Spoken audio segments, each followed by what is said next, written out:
Okay, Aries, this is a little bit of a gloomier looking one to begin with, and remember too, I'm an Aries as well, so as we work through this we will see what is exactly in store. You've got two swords in the middle of the month of May, and you have one major arcana card and a Queen of Wands over here. So if we come to the beginning and we see the Tower, we know that the Tower is quite a dramatic card of change, and it can be sudden change and unexpected. And often when that occurs, we see ourselves perhaps debating, why we're in this situation, or are we where we want to be. So it can be about many different types of changes. It can be at the physical, emotional, relationship, or spiritual.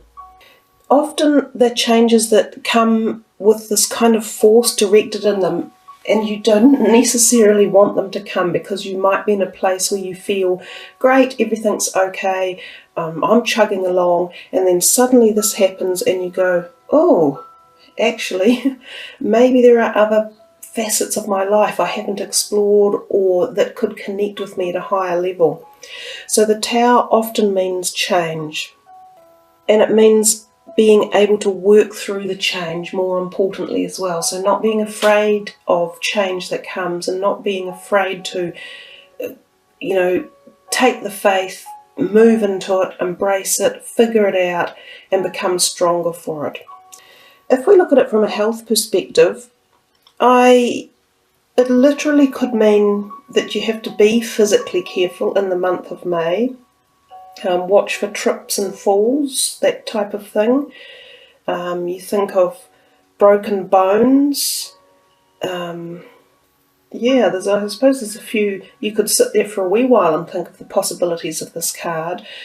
So I think if we come back to the perspective of the astrology which has recently happened, and we talked about the two eclipses, the solar eclipse and the lunar eclipse, they were roughly taking place in the Aries time span. So I feel that a lot of Aries in particular will have been affected to varying degrees, depending on you individually, by the eclipses. Now you've heard me talk about it before. They actually can have quite profound effects on us, and some of the effects can well be the likes of these cards showing up. Now often after an eclipse, at around about the month when the eclipse has happened, which is roughly the 4th of May, which is that first week in May, it can be almost like the shockwave effect hits you. So you might very well come up with situations that you just suddenly feel, nah, I'm moving on, or I'm not going to tolerate this, or I don't know how to handle it. I think too, when we see this card right next to it, the Nine of Swords, we see this person in bed.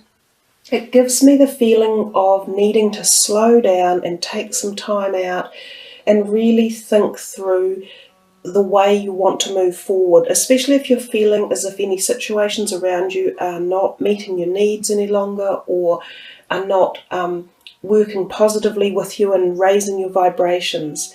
Now, it would also pay to take your time to think about it if you can. If an event occurs that's quick and sudden, it might take a little bit of thought or contemplation or time away to try and resolve it, to move forward in a positive light.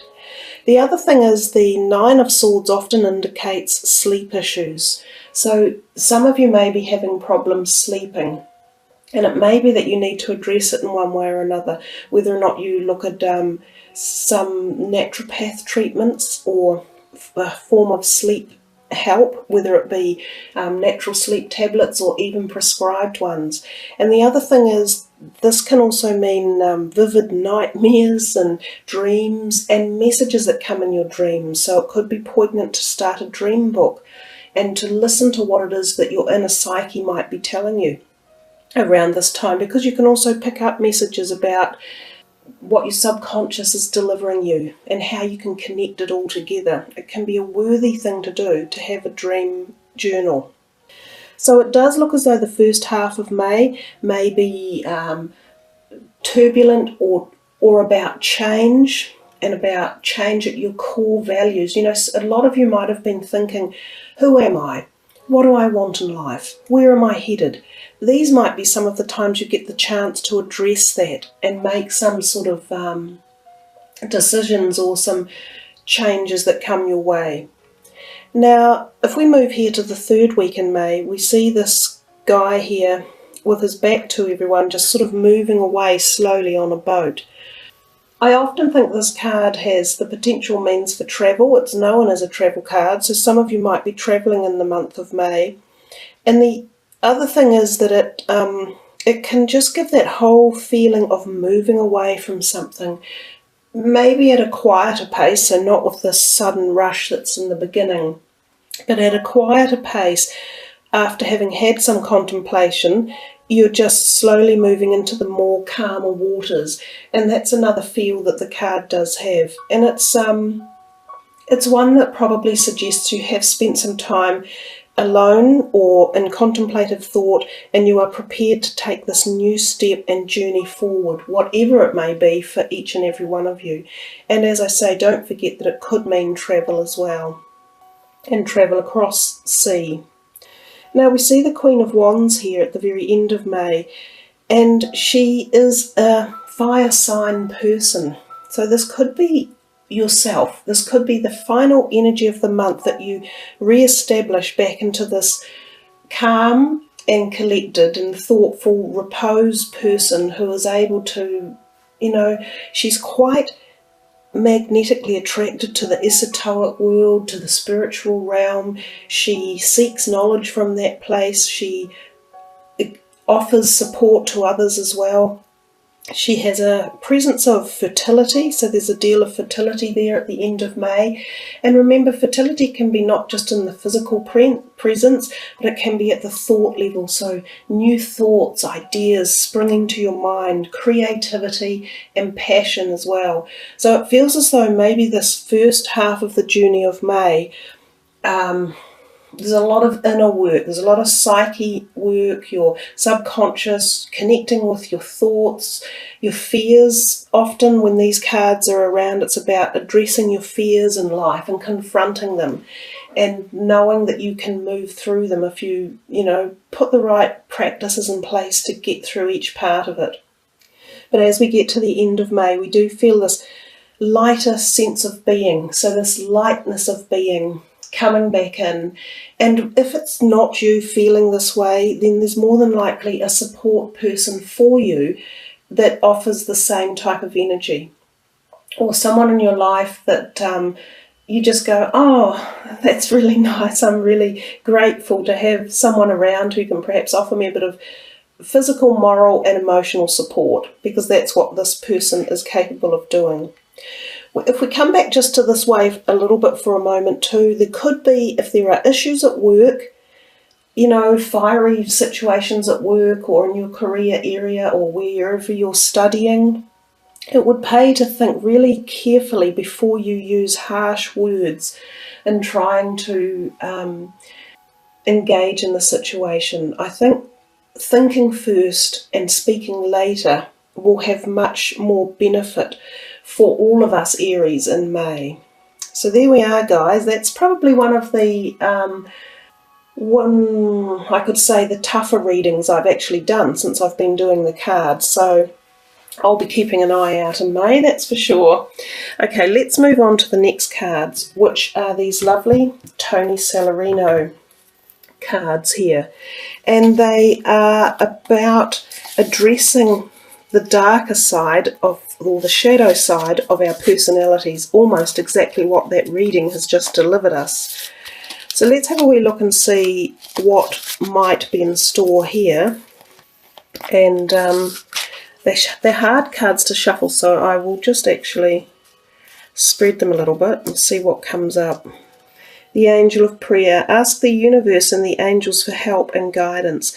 It's interesting, this particular card I think has popped out in 3 other readings. So it would appear that asking for support and help is going to be a really big part of getting through May for anyone who has feelings of either loneliness or not being able to get through a situation that's occurring.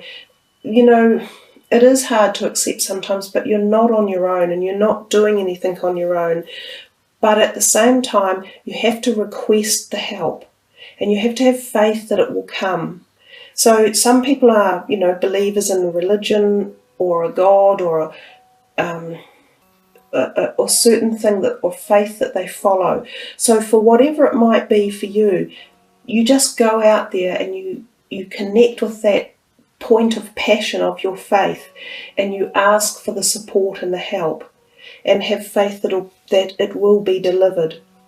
So that's one of the messages there for you for May, and it's a beautiful supportive message. It should give you a lot of warmth to know that any times of difficulty you can connect and call on this energy and use the power of prayer. And I don't mean prayer necessarily just from the religious perspective, because we know of prayer as being a very positive force around us. It's at a vibration that we can't actually see, but it does exist and it is positive and it is powerful. So the next card, Aries, for you guys, Goddess of the Sacred Path, let go of logic and trust your intuition. So that's your second message for the month of May, which was a little bit that Nine of Swords, if you like, going into your dreamscape time, your subconscious sending you messages, listening to your sixth sense. Those are the ones that are going to be the messages that you might be needing to listen to in the month of May. And I think that had come across a little bit in the reading. So trust yourself, ask for support and help if there are any issues that you feel you need to, and always have faith and strength. And I think that's another thing that the Aries can call upon, is that inner fire strength. It's actually a real blessing for whatever comes our way. We can stand on our own physically if we have to, but certainly spiritually and emotionally there is always that other help. So let me just get the Angels of Atlantis cards and pull one of those as well, the lovely bright white light, and we'll see what comes your way, Aries. Well, double message there. So something about your intuition. Listen to it in the month of May, because it's going to be well worthy of your pathway, of where it takes you. You might get synchronistic messages, you might get messages about going in a certain direction, or people you should be connecting with or not connecting with.